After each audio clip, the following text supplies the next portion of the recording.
ప్రభునందు ప్రియమైన దేవుని బిడ్డలారా, ప్రభు అయినటువంటి యేసుక్రీస్తు వారు మృతుల్లో నుండి ఏ విధంగా లేచారు, ఆయన ఏ విధంగా లేచాడో మనం కూడా అదే విధంగా లేస్తామని 1 కొరింథీ 15వ అధ్యాయం 23వ వచనాన్ని ధ్యానం చేసుకుందాం. ప్రతివాడును తన తన వరుసలో బ్రతికింపబడును, ప్రథమ ఫలము క్రీస్తు, తర్వాత క్రీస్తు వచ్చినప్పుడు ఆయన వారు బ్రతికింపబడుదురు. దేవునికి స్తోత్రం.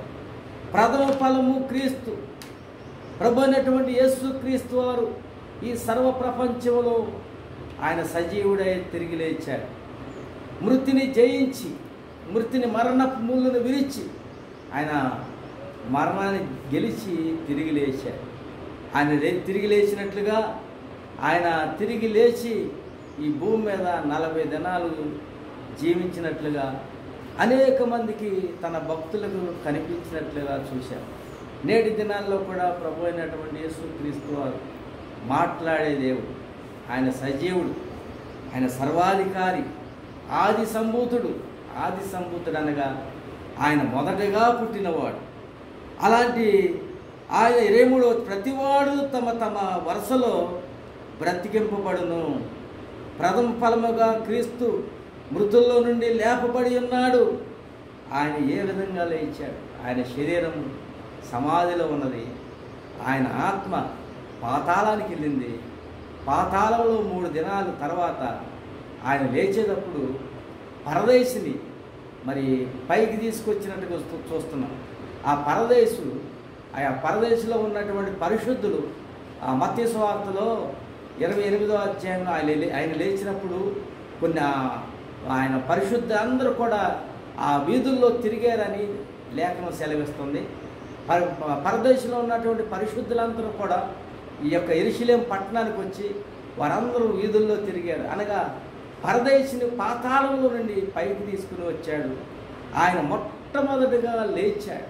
ఆయన లేచినప్పుడు ఆయన లేచినవి కాదు, ఆయన మరలా వచ్చినప్పుడు ఆయన ఏ విధంగా లేచాడో మనమందరం కూడా అదే విధంగా లేస్తాం. ఏ విధంగా లేస్తామంటే 15వ అధ్యాయము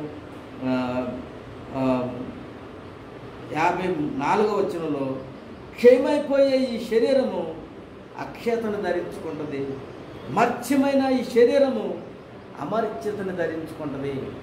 ఆయన ఆ సమాధిలో ఉన్నటువంటి ఆ శరీరంలోనికి ఆయన ఆత్మ వెళ్ళి ఆ శరీరం మరి లేచినట్లుగా చూస్తున్నాం. మరి క్షయమైపోయే శరీరంలో అక్షయత వచ్చింది, మర్త్యమైనటువంటి శరీరంలో అమర్త్యతను ధరించుకున్నాడు. ఆయన మహిమ శరీరే లేచినట్లుగా చూస్తున్నాం.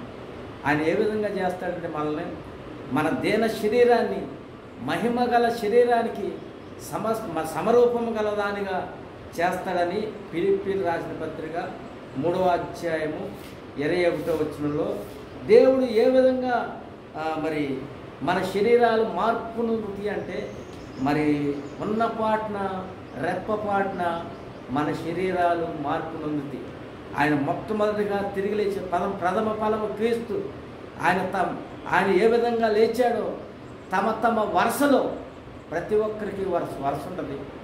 ఏ విధంగా రక్షించబడ్డావో తమ వరుసలో ఆయన ఏ విధంగా లేచాడో అదేవిధంగా అందరము వరుసలో బ్రతికింపబడతారు.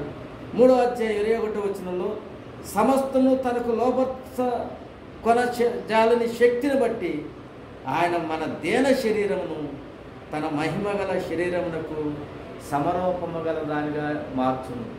యేసు ప్రభువారు సమాధిలోకి ఉన్నటువంటి క్షయమైపోయే శరీరంలోకి ప్రవేశించి అక్షతను ధరించుకుని ఆయన మరి శిష్యులకు సుమారు 3 సార్లు కనిపించాడు. ఏ విధంగా కనిపించాడంటే తలుపులు వేసి ఉండగానే మీకు సమాధానం కలిగిన కాకన్నా వాళ్ళందరూ భయపడ్డారు. దెయ్యం అన్నారు, భూతం అన్నారు. మరి నాకున్నట్లుగా కాళ్ళు చేతులు దెయ్యానికి భూతానికి ఉండవు, కాబట్టి మీ దగ్గర ఏమైనా ఉన్నాయా అని అడిగాడు. వాళ్ళ దగ్గర రొట్టె ఉంటే రొట్టె తిన్నాడు. కాబట్టి మరలా వారానికి తోమా వచ్చి ఆయన గాయాల్లో చేతుల్లో గాయాల్లో వేలు పెడితేనే కానీ ఆ యొక్క డొక్కలో చేయి పెడితే కానీ నేను నమ్మనని చెప్పినప్పుడు మరలా ఆదివారానికి మరలా యేసు ప్రభు వారు తలుపులు వేసి ఉండగానే మరి ఆయన మీకు సమాధానం కలిగినగా అన్నాడు. తలుపులు వేసి ఉండగానే క్షేమైపోయే శరీరం ఏ విధంగా మరి ఆ తలుపులు మరి లోపలికి వచ్చాడంటే మహిమ శరీరంతో వచ్చాడు. మీకు సమాధానం కలిగినగా అన్నాడు.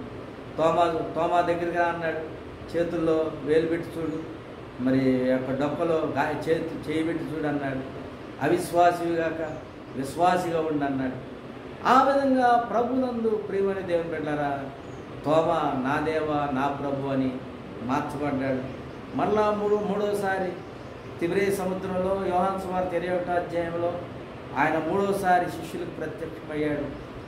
మరి ఈ విధంగా ఆయన ఏ విధంగా తిరిగి లేచాడో, ఆయన తిరిగి వచ్చినప్పుడు మనమంతా కూడా ఈ క్షేమైపోయే శరీరం మట్టి శరీరంలో మహిమైశ్వర్యం ఉన్నది. దేవుని స్తోత్రం. ఈ మట్టి శరీరం అనుకుంటున్నాము కానీ ఇందులో మహిమైశ్వర్యం ఉన్నది. అలా మహిమైశ్వర్యం కలగజేసేవాడు దేవుడే. మరి అక్షయతను ధరించుకోవాలి. మరి అమర్చత అమర్చతను ధరించుకొని మరి దేవుని కొరకు క్షయమైనది అక్షయమైనది అక్షయతను ధరించుకున్నది కాబట్టి మర్చమైన శరీరము అమర్చతను ధరించుకునే టైము ఆయన వచ్చినప్పుడు ప్రతి ఒక్కరు కూడా తమ తమ వరుసలో బ్రతికింపబడి దేవుని కొరకు ఆరోహణం.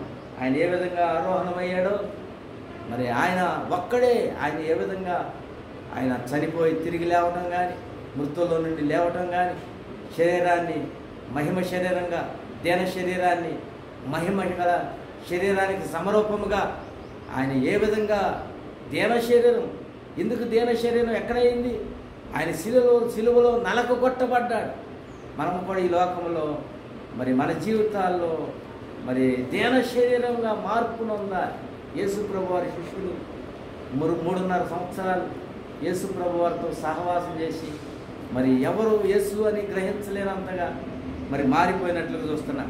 యేసు ప్రభు వారి యొక్క సాత్వికము, యేసు ప్రభు వారి యొక్క ప్రేమ, యేసు ప్రభు యొక్క దేన మనసు వారికి మరి కలిగినట్లుగా చూస్తున్నాం. మన జీవితాల్లో యేసు ప్రభు వారితో సహవాసం చేస్తున్నటువంటి మనము దేన శరీరంగా మార్చబడుతుంది.